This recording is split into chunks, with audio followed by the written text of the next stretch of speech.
Harry Potter and the cursed child by JK Rowling episode 4। Harry Potter and the cursed child के 3 episode already release हो चुके हैं।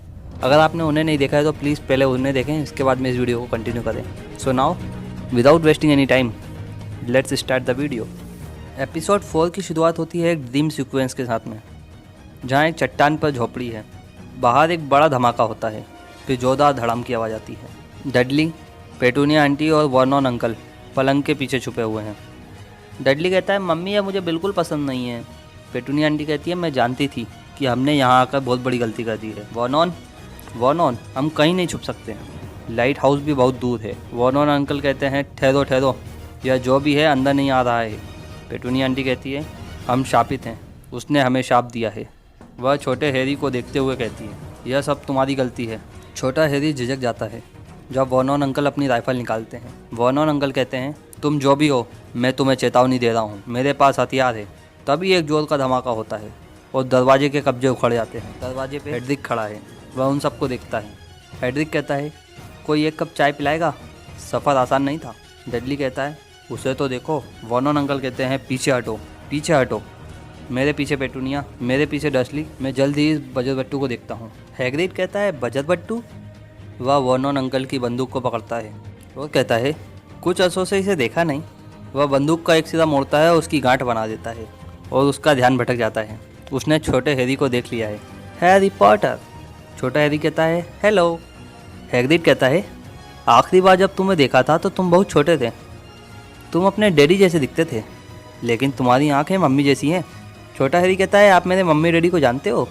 Hagrid कहता है अरे मेरे मैनर्स कहाँ गए? हैप्पी बर्थडे हैरी, हम तुम्हारे लिए कुछ लाए हैं। शायद कहीं रास्ते में हम उस पर बैठ गए होंगे, लेकिन इसका स्वाद अब भी अच्छा है। वह अपने कोट में से दबा हुआ केक निकालता है जिस पर हरी चाशनी से हैप्पी बर्थडे हैरी लिखा है। छोटा हैरी कहता है आप कौन हैं? हैग्रिड हंसते हुए कहता है सही बात है, हमने तो अपना परिचय दिया ही नहीं। हम रूबियस हैग्रिड हैं, हॉगवर्ट्स की चाबियों और मैदान के रखवाले। वह अपने चारों तरफ देखता है और कहता है तो चाय के बारे में क्या ख्याल है? वैसे अगर आपके पास कुछ ज़्यादा स्पेशल चीज़ हो तो हमें वह भी चलेगी, हम उसके लिए भी मना नहीं करेंगे। छोटा हैरी कहता है हो कहाँ? हैग्रिड कहता है हॉगवर्ट्स। वैसे तुम्हें हॉगवर्ट्स के बारे में तो सब पता है ना? छोटा हैरी कहता है अरे नहीं सॉरी। हैग्रिड कहता है सॉरी तुम्हें नहीं, उन्हें कहना चाहिए। हम जानते थे कि तुम्हें हमारी चिट्ठियाँ नहीं मिल रही हैं, परंतु हमने यह नहीं सोचा था कि तुमने हॉगवर्ट्स का नाम भी नहीं सुना होगा। क्या तुमने कभी यह नहीं सोचा कि तुम्हारे मम्मी डैडी ने ये कहाँ से सीखा था? छोटा हैरी कहता है क्या सीखा? हैग्रिड खतरनाक अंदाज में वर्नॉन अंकल की तरफ घूरता है। क्या इसका मतलब यह है कि इस बच्चे को किसी ने कुछ नहीं बताया है? वर्नॉन अंकल कहते हैं मैं आपको मना कर रहा हूँ, इस लड़के को कुछ भी मत बताइए। छोटा हैरी कहता है क्या ना बताएं? हैग्रिड वर्नॉन अंकल को देखता है और फिर छोटे हैरी को देखता है। हैग्रिड कहता है हैरी तुम एक जादूगर हो, तुमने हर चीज़ बदल दी थी, तुम पूरे संसार में सबसे मशहूर जादूगर हो। और कमरे में पीछे से एक फुसफुसाती हुई आवाज़ आने लगती है। शब्द गूंज रहे थे जिन्हें समझने की गलती नहीं हो सकती। वह वोल्डेमॉर्ट की आवाज़ थी और वह कहता है हैरी अचानक जाग जाता है और रात में गहरी गहरी सांसें लेने लगता है। वह एक पल इंतजार करता है, खुद को शांत करने की कोशिश करता है और फिर उसके माथे में उसके निशान में एक गहरा दर्द छाने लगता है। उसके निशान के चारों तरफ काला जादू हिलोरे मार रहा है। तभी जिनी उठती है। वह कहती है हैरी कहता है सब ठीक है, सो जाओ। जिनी कहती है प्रकाशित भवा। उसकी छड़ी से एक रोशनी निकलती है और पूरे कमरे में भर जाती है। हैरी उसकी तरफ देखता है। जिनी कहती है बुरा सपना? हैरी कहता है हाँ। जिनी कहती है किस बारे में? हैरी कहता है डर्सली परिवार। देखो यह शुरू तो वहीं से हुआ था, लेकिन बाद में कुछ और ही बन गया। जिनी कहती है क्या नींद का काढ़ा चाहिए? हैरी कहता है नहीं, मैं ठीक हूँ, तुम सो जाओ। जिनी कहती है तुम ठीक तो नहीं दिख रहे। हैरी कुछ नहीं बोलता। उसकी बेचैनी को देखते हुए जिनी कहती है एमस के साथ मुलाकात आसान नहीं थी। हैरी कहता है गुस्से से तो मैं निपट सकता हूँ, लेकिन वे सही है, यह बात ज़्यादा मुश्किल है। एमस ने मेरी वजह से अपना बेटा खो दिया। जिनी कहती है यह तो खुद को खामखा दोष देना है। हैरी कहता है और मैं कुछ भी नहीं कह सकता, मैं किसी से कुछ नहीं कह सकता, जब भी बोलता हूँ गलत बात ही निकलती है। जिनी उसका इशारा समझ जाती है कि वह किसकी तरफ इशारा कर रहा है। जिनी कहती है तो यह बात तुम्हें विचलित कर रही है। हॉगवर्ट्स जाने से पहले वाली रात कभी अच्छी नहीं होती।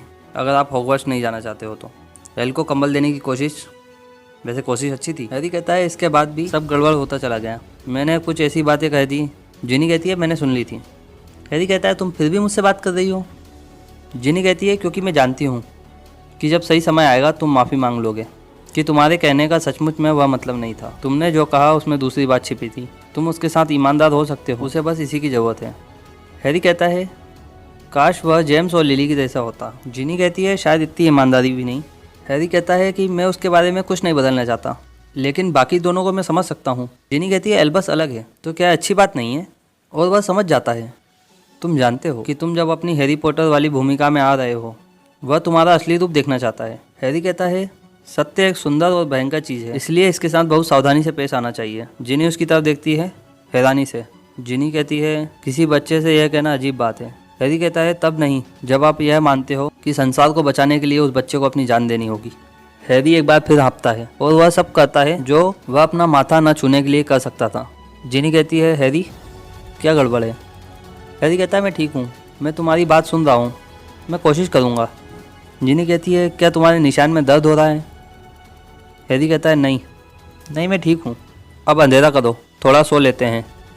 जिनी कहती है हैरी तुम्हारा निशान कब से नहीं दुखा था? हैरी जिनी की तरफ मुड़ता है, उसका चेहरा सब कुछ कह देता है। हैरी कहता है 22 साल से, यह वोल्डेमॉर्ट के आने की निशानी है। एल्बस व्यस्त ट्रेन के बगल से तेज़ी से जाता है। उसने अपना सर झुका रखा है लोगों के ध्यान से बचने के लिए। रोज़ कहती है एल्बस मैं तुम्हें ही ढूंढ रही थी। एल्बस कहता है मुझे? क्यों? रोज़ अनिश्चितता में है, वह अपनी बात कैसे कहे। रोज़ कहती है एल्बस चौथा साल शुरू हो रहा है, हमारे लिए एक नए साल की शुरुआत है, मैं चाहती हूँ कि एक बार हम फिर से दोस्त बन जाए। एल्बस कहता है हम कभी दोस्त नहीं थे। रोज़ कहती है कितनी कठोर बात कह दी है तुमने, जब मैं 6 साल की थी तो तुम मेरे सबसे अच्छे दोस्त थे। एल्बस कहता है काफ़ी पुरानी बात है। वह आगे जाने लगता है, लेकिन रोज़ उसे एक खाली कंपार्टमेंट में खींच लेती है। रोज़ कहती है क्या तुमने अफवाहें सुनी है? मंत्रालय ने कुछ दिन पहले एक बहुत बड़ा छापा मारा है, तुम्हारे डैडी ने बहुत बहादुरी दिखाई। एल्बस कहता है ऐसा क्यों है कि ऐसी बातें तुम्हें पता चल जाती हैं और मुझे नहीं पता चलती? रोज़ कहती है जिस जादूगर पर छापा मारा था मेरे ख्याल में उसका नाम थियोडोर नॉट था। उसके पास बहुत सारा गैरकानूनी सामान मिला है, जिसे देखकर सबकी सिट्टी पिट्टी गुल हो गई थी और हवा निकल गई थी। और वह कहती है कि उसके पास एक काल परिवर्तक भी है, वह भी काफ़ी अच्छी क्वालिटी का। एल्बस रोज़ को देखता है, उसके दिमाग में हर चीज़ सही जगह पर जम जाती है। एल्बस कहता है काल परिवर्तक? मेरे डैडी ने काल परिवर्तक जब्त कर लिया है। रोज़ कहती है हाँ मैं जानती हूँ, बेहतरीन है ना? एल्बस कहता है पक्का? रोज़ कहती है बिल्कुल पक्का। एल्बस कहता है अब मुझे स्कॉर्पियस को ढूंढना होगा। वह ट्रेन में चढ़ता है, रोज़ पीछे पीछे जाती है और अपनी बात कहना चाहती है। रोज़ कहती है एल्बस। एल्बस एक डिसीजन लेता है और पीछे मुड़ता है। एल्बस कहता है तुमसे किसने कहा कि मैं तुमसे बात करूँगा? रोज़ कहती है ठीक है, शायद तुम्हारी मम्मी ने मेरे डैडी को उल्लू भेजा होगा क्योंकि उन्हें तुम्हारी चिंता है और मैं बस यही सोचती हूँ। एल्बस कहता है अकेला छोड़ दो रोज़, स्कॉर्पियस हमेशा वाले कंपार्टमेंट में बैठा है। एल्बस पहले दाखिल होता है, रोज़ उसका पीछा कर रही है। स्कॉर्पियस कहता है एल्बस और हेलो रोज़, तुम्हारे पास से किस चीज़ की खुशबू आ रही है? रोज़ कहती है मेरे पास से खुशबू आ रही है? स्कॉर्पियस कहता है नहीं, मेरा मतलब था अच्छी खुशबू। तुम्हारे पास से ताज़े फूलों और ताज़ी ब्रेड की मिली जुली खुशबू आ रही है। रोज़ कहती है एल्बस मैं यहाँ हूँ, ठीक है, अगर तुम्हें मेरी ज़रूरत हो। स्कॉर्पियस कहता है मेरा मतलब है अच्छी ब्रेड, ब्रेड में क्या गड़बड़ है? रोज़ दूर जाती है और अपना सर हिलाती है। रोज़ कहती है ब्रेड में क्या गड़बड़ हो सकती है? एल्बस कहता है मैं तुम्हें हर जगह ढूंढ रहा था। स्कॉर्पियस कहता है और अब तुमने मुझे ढूंढ लिया है, वाह, जैसे मैं छुपा हुआ था। तुम तो जानते ही हो कि मैं जल्दी आना पसंद करता हूँ, लोगों के घूरने से बचने के लिए, उनके तानों से बचने के लिए, इसलिए ताकि वे मेरे संदूक पर वोल्डेमॉर्ट का बेटा ना लिख दें। यह कभी खत्म नहीं होता। वह सचमुच मुझे पसंद करती है क्या? सचमुच? एल्बस अपने मित्र को गले लगाता है जोर से। वे एक पल के लिए गले मिलते हैं। स्कॉर्पियस इस बात पर हैरान रह जाता है और कहता है ठीक है, हेलो, क्या हम पहले कभी ऐसे मिले हैं? क्या हम गले मिलते हैं? दोनों लड़के अजीब तरीके से अलग हो जाते हैं। एल्बस कहता है बड़े अजीब 24 घंटे गुजरे हैं। स्कॉर्पियस कहता है उनमें क्या हुआ? एल्बस कहता है पूरी बात बताऊंगा, हमें इस ट्रेन से उतरना है। दूर से एक सीटी की आवाज़ आती है और ट्रेन चलने लगती है। स्कॉर्पियस कहता है बहुत देर हो गई है, ट्रेन चलने लगी है। हॉगवर्ट्स, ओहो। एल्बस कहता है तो हमें चलती ट्रेन से उतरना होगा। सामने से टॉली वाली जादूगरनी आ रही है और कह रही है टॉली से कुछ चाहिए प्यारे बच्चों? एल्बस एक खिड़की खोलता है और बाहर निकलने को होता है। स्कॉर्पियस कहता है चलने वाली जादुई ट्रेन। टॉली वाली जादूगरनी कहती है कद्दू की कचौड़ी, कढ़ाई केक। स्कॉर्पियस कहता है एल्बस सीवियस पॉटर, अपनी आंख से यह अजीब भाव हटा लो। एल्बस कहता है, पहला सवाल, त्रिकोणीय जादूगरी टूर्नामेंट के बारे में तुम क्या जानते हो? स्कॉर्पियस कहता है, ओह क्विज। 3 स्कूल 3 चैंपियन चुनते हैं जो कप जीतने के लिए 3 कामों में प्रतिस्पर्धा करते हैं। इसका किसी चीज से लेना देना है क्या? एल्बस कहता है, दरअसल तुम रट्टू टोते हो, क्या तुम जानते हो यह बात? स्कॉर्पियस कहता है, हाँ मैं हूँ। एल्बस कहता है, दूसरा सवाल, त्रिकोणीय जादूगरी टूर्नामेंट 20 साल से ज़्यादा से नहीं हुआ है, क्यों? स्कॉर्पियस कहता है, पिछले टूर्नामेंट की आखिरी प्रतिस्पर्धा में तुम्हारे डैडी और सेड्रिक शामिल थे। उन्होंने मिलकर जीतने का फैसला किया, लेकिन कप आवागमन कुंजी था और उसने उन्हें वोल्डेमॉर्ट के पास पहुंचा दिया। सेड्रिक मारा गया। इसके तुरंत बाद ही उन्होंने टूर्नामेंट रद्द कर दिया। एल्बस कहता है, बढ़िया। एल्बस कहता है, तीसरा सवाल, क्या सेड्रिक का मरना जरूरी था? आसान सवाल, आसान जवाब, नहीं। वोल्डेमॉर्ट ने जो शब्द कहे थे वह थे, दूसरे लड़के को मार डालो। दूसरा, वह सिर्फ इसलिए मरा क्योंकि वह मेरे डैडी के साथ था और मेरे डैडी उसे बचा नहीं पाए। हम बचा सकते हैं। एक गलती हुई है और हम इसे ठीक करने जा रहे हैं। हम काल परिवर्तक का इस्तेमाल करने जा रहे हैं। हम उसे वापस जिंदा करने जा रहे हैं। स्कॉर्पियस कहता है, एल्बस, स्पष्ट कारणों से मैं काल परिवर्तक को पसंद नहीं करता। एल्बस कहता है, जब एमस डिंगोरी ने मेरे डैड से काल परिवर्तक के बारे में पूछा था तो उन्होंने सरासर इनकार कर दिया और कहा कि वह उनके पास नहीं है। उन्होंने उस बूढ़े आदमी से झूठ बोला जो बस अपना बेटा वापस चाहता था, जो बस अपने बेटे से प्रेम करता था, और उसने ऐसा इसलिए किया क्योंकि उन्हें परवाह नहीं थी, क्योंकि उन्हें किसी चीज़ की परवाह नहीं है। हर कोई डैडी के वीरतापूर्ण कार्यों की बात करता है, लेकिन उन्होंने भी कुछ गलतियाँ की हैं, दरअसल कुछ बड़ी गलतियाँ। मैं उनमें से एक को सुधारना चाहता हूँ। मैं चाहता हूँ कि हम सेड्रिक को बचा लें। स्कॉर्पियस कहता है, लगता है जिस चीज़ ने तुम्हारे दिमाग को जोड़ रखा था वह हट गई है। एल्बस कहता है, मैं यह काम करने जा रहा हूँ। स्कॉर्पियस, मुझे यह करना ही होगा और मेरी ही तरह तुम भी जानते हो कि अगर तुम मेरे साथ नहीं चले तो मैं सब गड़बड़ कर दूंगा। चलो। वह मुस्कुराता है और फिर ऊपर गायब हो जाता है। स्कॉर्पियस पल भर के लिए झिझकता है और मुंह बनाता है,